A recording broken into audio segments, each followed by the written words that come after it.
সকলকে আমার এই অনলাইন ক্লাসে সুস্বাগত ও ফুলেল শুভেচ্ছা।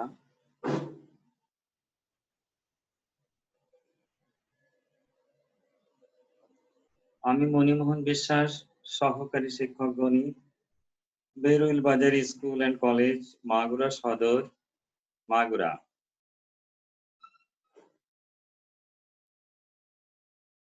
আমি গণিত বইয়ের পরিমিতি অংশ থেকে পরিমিতি অংশের 16.2 অনুশ্রেণীর কিছু চতুর্ভুজের সূত্রাবলী গাণিতিক সমস্যা নিয়ে আলোচনা করব।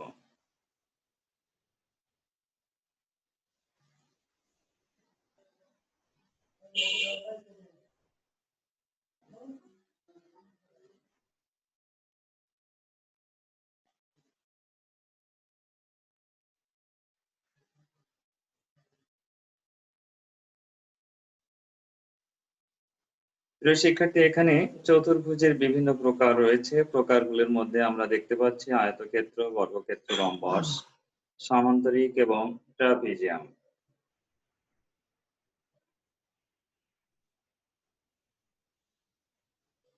আমরা আজ বিভিন্ন প্রকার চতুর্ভুজের গাণিতিক সূত্রাবলী ও সূত্রাবলী প্রয়োগ করে বাস্তব সমস্যার সমাধান নিয়ে আলোচনা করব।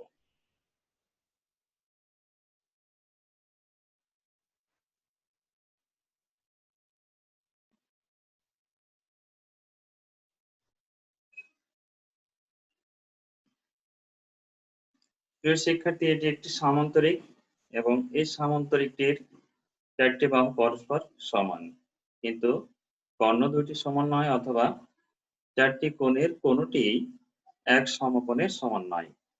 এটি একটি রম্বস। রম্বসের চারটি বাহুর প্রত্যেকটি দৈর্ঘ্য a একক। একটি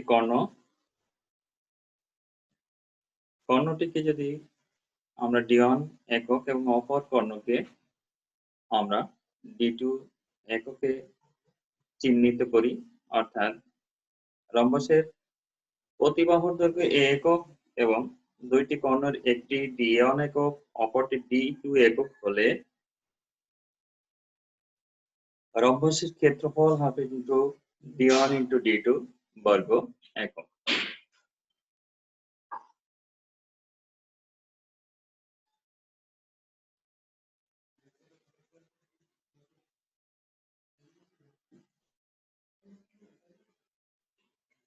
প্রিয় শিক্ষার্থী, এটিও একটি রম্বস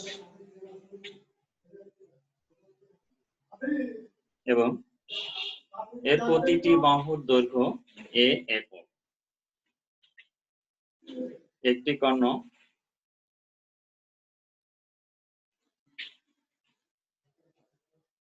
d1 একক অথবা d একক, রম্বসের এক বাহুর দৈর্ঘ্য a একক এবং একটি কর্ণ d একক হলে এটি অপর একটি কর্ণ, যেটাকে আমরা d1 বলবো। যদি আমরা প্রথম কর্ণটিকে d1 বলতাম, এটাকে বলতাম d2। তাহলে প্রথমটিকে বলছি d একক, তাহলে এটা হবে d1 একক। এবং অপর কর্ণ নির্ণয়ের সূত্রটি, রম্বসের অপর কর্ণ d1 is equal to √4a square minus d square একক। রম্বসের অপর কর্ণ d1 is equal to √4 into a square minus d square একক, এবং এটি অ্যাপোলোনিয়াসের উপপাদ্য থেকে গৃহীত। রম্বসের পরিসীমা 4 ইন্টু বাহুর দৈর্ঘ্য, অর্থাৎ 4a একক, এবং রম্বসের এক বাহুর দৈর্ঘ্য a, অর্থাৎ প্রত্যেক বাহুর দৈর্ঘ্যকে যদি আমরা যেহেতু সমান a এককে চিহ্নিত করি, তাহলে বাহুর দৈর্ঘ্য সমান পরিসীমা ভাগ 4 একক।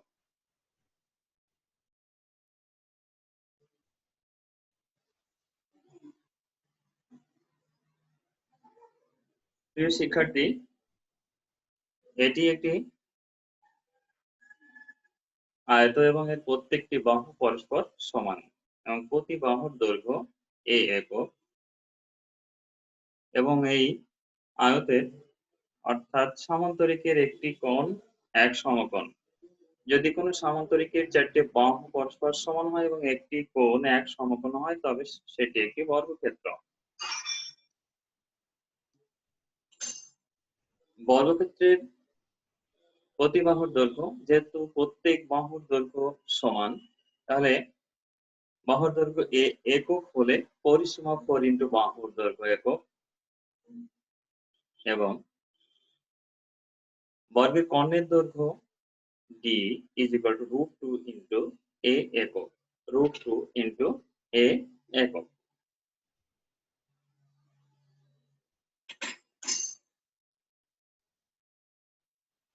বর্গের ক্ষেত্রফল, বর্গের ক্ষেত্রফল is equal to a square বর্গ একক, বাহু গুণ বাহু। প্রতি বাহুর দৈর্ঘ্য a একক হলে বর্গের ক্ষেত্রফল a ইন্টু a অর্থাৎ a স্কয়ার বর্গ একক। প্রিয় শিক্ষার্থী, আমরা দুটি গাণিতিক সমস্যা নিয়ে আলোচনা করব এবং সমাধান করব।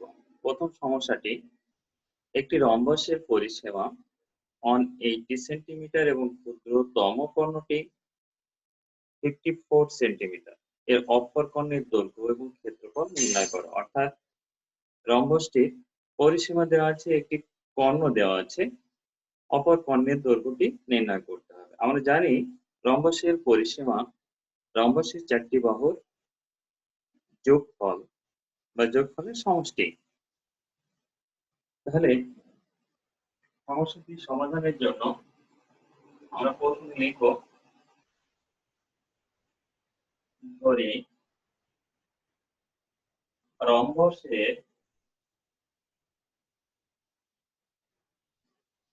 এক বাহুর দৈর্ঘ্য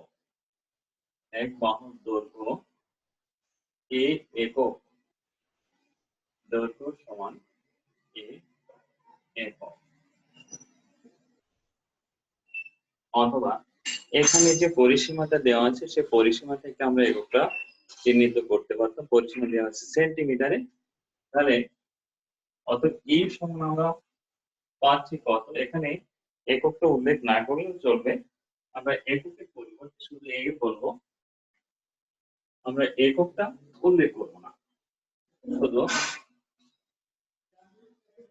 এ বলবো। অর্থাৎ এই সমান হবে পরিসীমা ভাগ 4 সেন্টিমিটার।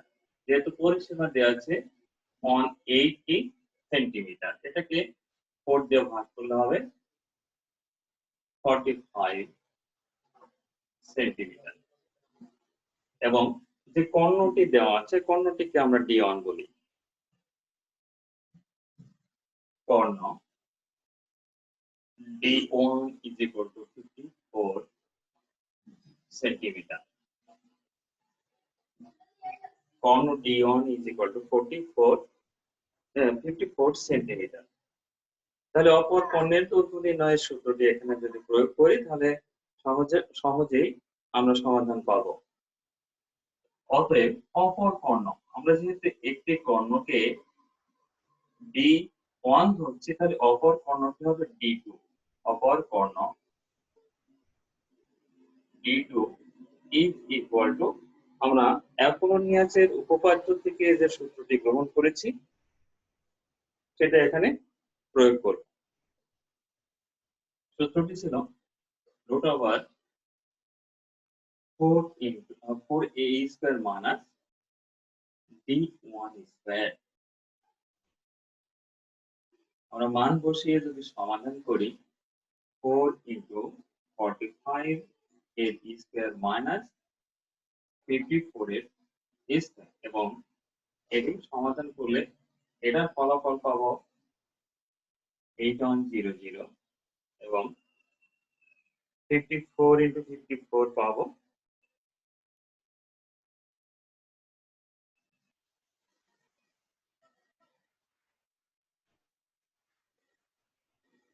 এর বিয়োগফল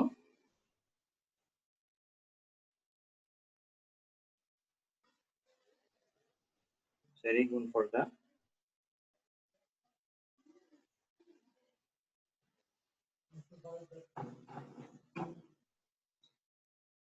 54 into 54 2916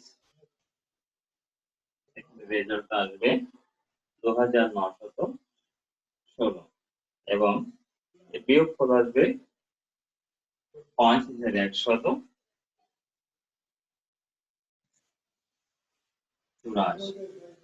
5184 এর বর্গমূল হবে 72। অতএব আমরা পেলাম D2 is equal to 72 centimetre. সমস্যা থেকে অপর কর্ণের দৈর্ঘ্য নির্ণয় করতে বলা হয়েছে। আমরা দৈর্ঘ্যটা পেলাম D2 is equal to 72 centimetre এবং ক্ষেত্রফল জানি রম্বসের ক্ষেত্রফল is equal to half into D1 into D2 বর্গ একক। অতএব রম্বসের ক্ষেত্রফল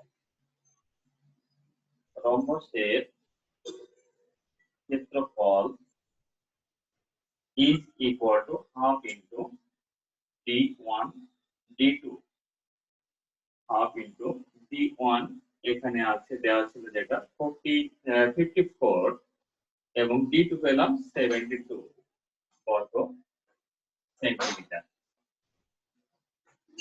ক্ষেত্রফলের একক বর্গ একক। এখানে কর্ণ দুটি দৈর্ঘ্য দেওয়া আছে সেন্টিমিটার এককে, এই জন্য রম্বসের ক্ষেত্রফল হাফ ইন্টু কর্ণদের গুণফল বর্গ সেন্টিমিটার এবং এটার ফলাফল আসবে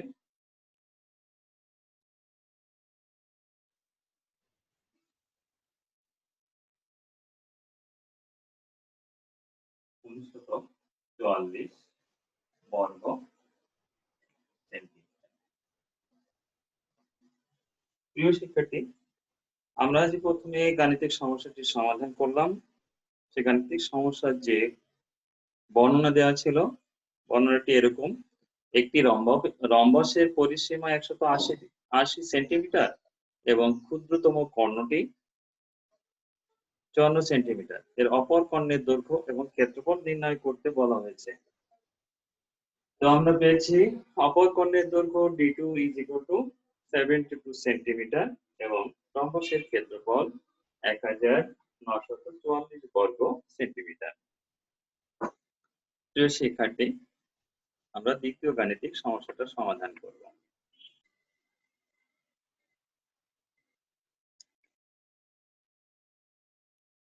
প্রিয় শিক্ষার্থী, দ্বিতীয় গাণিতিক সমস্যা: একটি বর্গক্ষেত্রের পরিসীমা একটি আয়তক্ষেত্রের পরিসীমার সমান। আয়তক্ষেত্রটির দৈর্ঘ্য প্রস্থের 3 গুণ এবং ক্ষেত্রফল 768 বর্গমিটার। প্রতিটি 40 সেন্টিমিটার বর্গাকার পাথর দিয়ে বর্গক্ষেত্রটি বাঁধতে মোট কতটি পাথর লাগবে? এখানে যে শর্ত দেওয়া আছে, বর্গক্ষেত্রের পরিসীমা একটি আয়তক্ষেত্রের পরিসীমা। পরবর্তীতে আয়তক্ষেত্রের দৈর্ঘ্য এবং প্রস্থের একটা শর্ত দেওয়া আছে। বলছে আয়তক্ষেত্রটির দৈর্ঘ্য প্রস্থের 3 গুণ, অর্থাৎ প্রস্থ যেটা হবে দৈর্ঘ্য হবে তার 3 গুণ। তাহলে আমরা ধরবো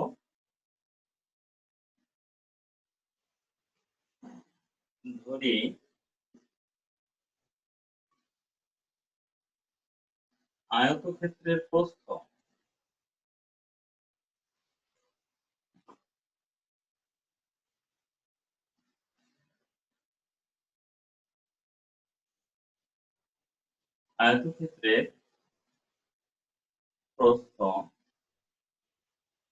x মিটার। প্রস্থের সঙ্গে দৈর্ঘ্যর একটা শর্ত দেওয়া হয়েছে এবং বলা হয়েছে দৈর্ঘ্য প্রস্থের 3 গুণ। অতএব আয়তক্ষেত্রের দৈর্ঘ্য is equal to 3 গুণ মিটার।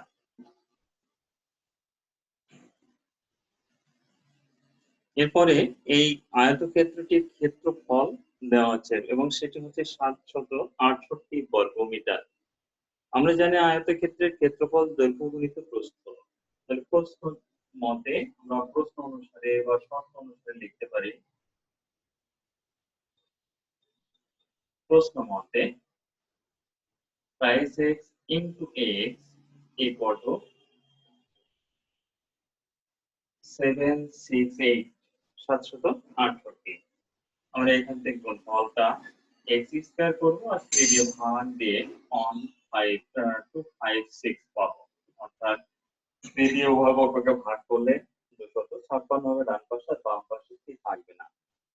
এবার আমরা উভয় পক্ষকে বর্গমূল করলে x সমান পেয়ে যাব। x সমান √256 এবং এটার বর্গমূল 16। আমরা আয়তক্ষেত্রের প্রস্থ পেলাম। তাহলে অতএব size x is equal to 3 into 16 is equal to 48। আমরা আয়তক্ষেত্রের দৈর্ঘ্য পেলাম size x is equal to 48 centimetre এবং প্রস্থ পেলাম 16 মিটার। আমরা আয়তক্ষেত্রটির পরিসীমা বের করি। অতএব আয়তক্ষেত্রের পরিসীমা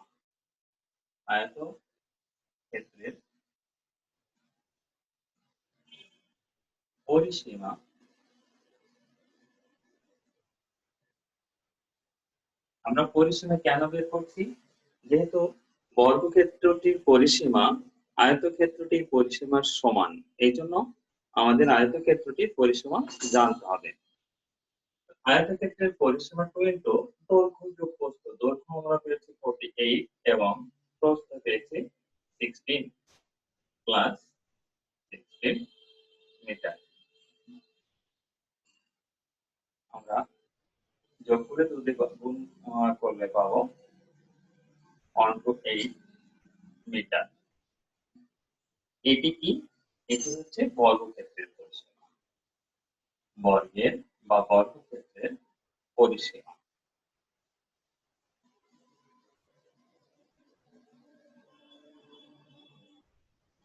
যেহেতু শর্তে দেওয়া আছে আয়তক্ষেত্রটির পরিসীমা যতটা পাবো বর্গক্ষেত্রের পরিসীমা সেইটি, এই জন্য বর্গক্ষেত্রের পরিসীমা হলো 128 মিটার।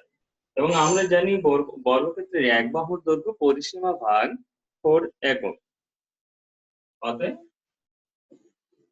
বর্গক্ষেত্রের বাহুর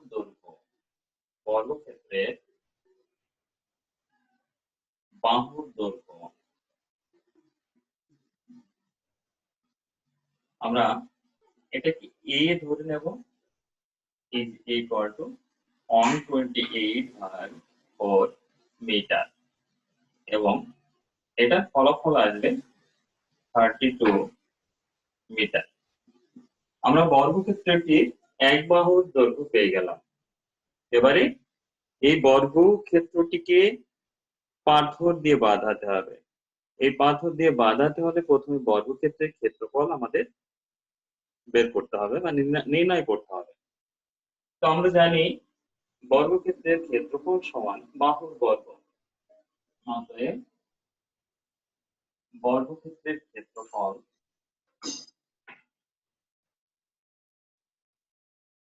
is equal to বাহুর বর্গ। বাহুর বর্গটা কত হবে? 32 স্কয়ার বর্গ মিটার। 32 তারপরে স্কয়ার দিয়ে বর্গ মিটার। 32 into 32 রেজাল্ট আসবে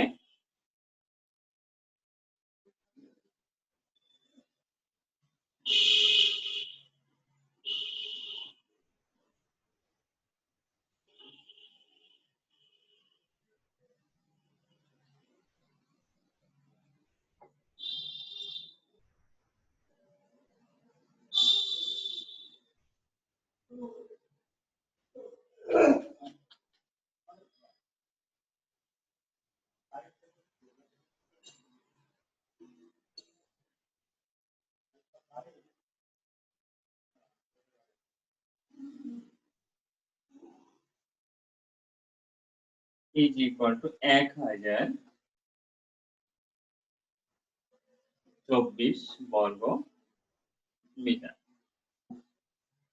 বর্গক্ষেত্রের ক্ষেত্রফল পেলাম বাহুর বর্গ অর্থাৎ 32 into 32 বর্গ মিটার। সেন্টিমিটার ইজ ইকুয়াল টু 1024, অর্থাৎ 1024 বর্গমিটার।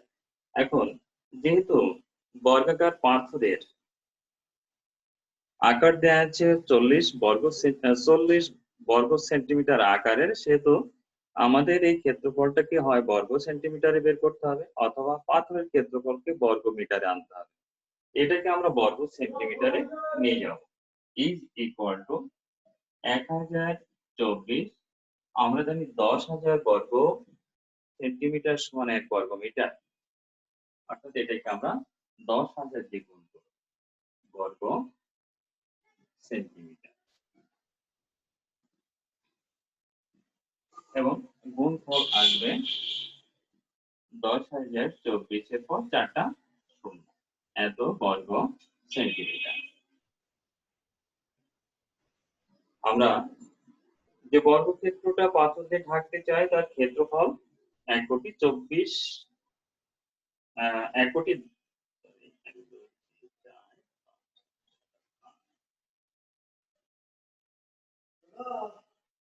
1,02,00,000 বর্গ সেন্টিমিটার, 1,02,00,000 বর্গ সেন্টিমিটার। এবারে আমরা বর্গাকার পাথরের ক্ষেত্রফলটা বের করব। বর্গাকার পাথরের ক্ষেত্রফল, এই ক্ষেত্রফলটা হবে পাথরের যে আকার দেওয়া আছে, অর্থাৎ এটা বর্গাকৃতি বলে একটা ধার বা একটা বাহুর দৈর্ঘ্য দেওয়া আছে, সেটা হচ্ছে 40 সেন্টিমিটার। তাহলে বর্গাকার পাথরের ক্ষেত্রফল হবে 40 × 40 বর্গ সেন্টিমিটার এবং গুণফল আসবে 1600 বর্গ সেন্টিমিটার। আমরা এরকম 1600 বর্গ সেন্টিমিটার পাথর দিয়ে আমরা বর্গাকার ক্ষেত্রটি ঢাকবো। তাহলে আমাদের পাথরের সংখ্যা কতটি হবে? পাথরের সংখ্যা হবে বর্গক্ষেত্রের ক্ষেত্রফল ভাগ একটি পাথরের ক্ষেত্রফল। অতএব পাথরের সংখ্যা, পাথরের সংখ্যা সমান বর্গক্ষেত্রের ক্ষেত্রফল, বর্গক্ষেত্রের ক্ষেত্রফল ভাগ পাথরের ক্ষেত্রফল, পাথরের ক্ষেত্রফল। বর্গক্ষেত্রের ক্ষেত্রফল পেয়েছি আমরা 1,02,40,000 বর্গ সেন্টিমিটার, 1,02,40,000 বর্গ সেন্টিমিটার ভাগ হচ্ছে 1,600 এবং এর ভাগফল 6,400। তাহলে পাথরের সংখ্যা 6,400 টি। প্রিয় শিক্ষার্থী, তাহলে আমরা এই বর্গক্ষেত্রটি যদি পাথর দিয়ে ঢাকতে চাই তাহলে পাথরের সংখ্যা হবে 6,400 টি। নির্ণয় পাথরের সংখ্যা 6,400 টি।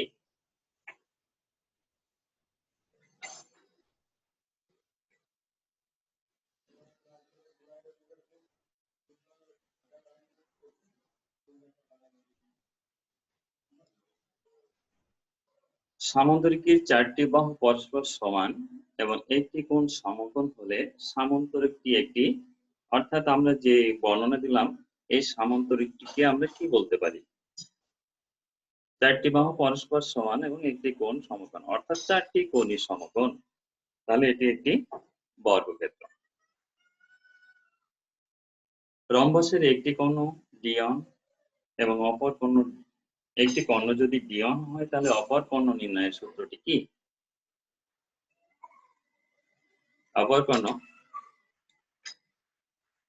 এটাকে আমরা D2 বলতে পারি, √4a² মাইনাস d1a² একক, যখন এক বাহুর দৈর্ঘ্য a একক, যখন একটি বাহুর দৈর্ঘ্য a একক। ট্রাপিজিয়ান ক্ষেত্রের ক্ষেত্রফল নির্ণয়ের সূত্র কি?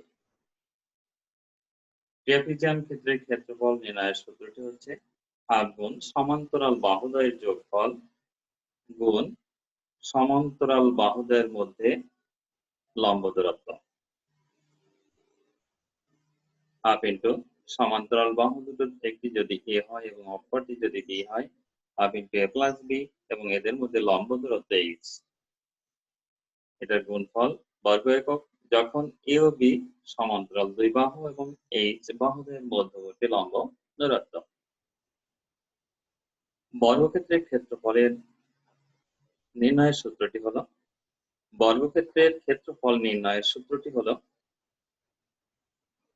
এইচ স্কয়ার বর্গ একক যখন বর্গক্ষেত্রের এক বাহুর দৈর্ঘ্য এ একক। প্রিয় শিক্ষার্থী, আমরা বাসাতে দুটি সমস্যার সমাধান করব। প্রথম সমস্যাটি, একটি বর্গাকার মাঠের বাইরে চারদিকে 4 মিটার চওড়া একটি রাস্তা আছে এবং এই রাস্তার ক্ষেত্রফল 500 বর্গ মিটার। মাঠের ক্ষেত্রফল নির্ণয় করতে হবে।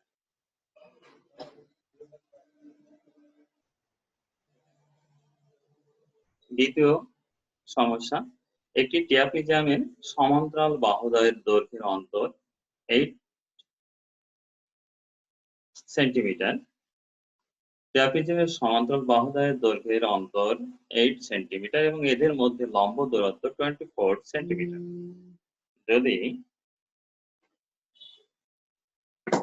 ট্রাপিজিয়ামের ক্ষেত্রফল 312 বর্গ সেন্টিমিটার হয়, তবে সমান্তরাল দুই বাহুর দৈর্ঘ্য নির্ণয় করতে হবে। অর্থাৎ আমরা জানি যে ট্রাপিজিয়ামের সমান্তরাল দুই বাহুর একটিকে এ বলা হয় এবং অপরটিকে বি বলা হয়, এবং এদের মধ্যে যে লম্ব দূরত্ব থাকে সে লম্ব দূরত্বকে এইচ প্রতীকে সূচিত করা হয়। তাহলে তথ্যগুলো সমন্বয় করে আমরা ক্ষেত্রফলের সূত্র বসিয়ে একটা সমীকরণ তৈরি করব, তৈরি করে সমাধান করে এ এবং বি এর মান বের করব।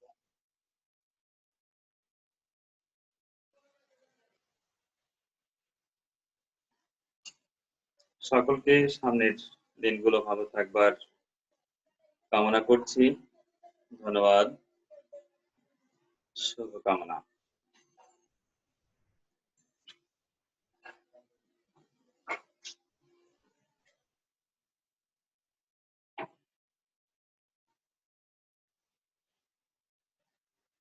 সকলকে সুস্থ থাকবার জন্য, সামাজিক রীতিনীতি করোনাকালীন সময়ের জন্য যেটা সরকার কর্তৃক ঘোষিত এবং নিজের জীবন বাঁচানোর জন্য প্রয়োজন, সেটা অনুসরণ করবার জন্য বলছি। ধন্যবাদ।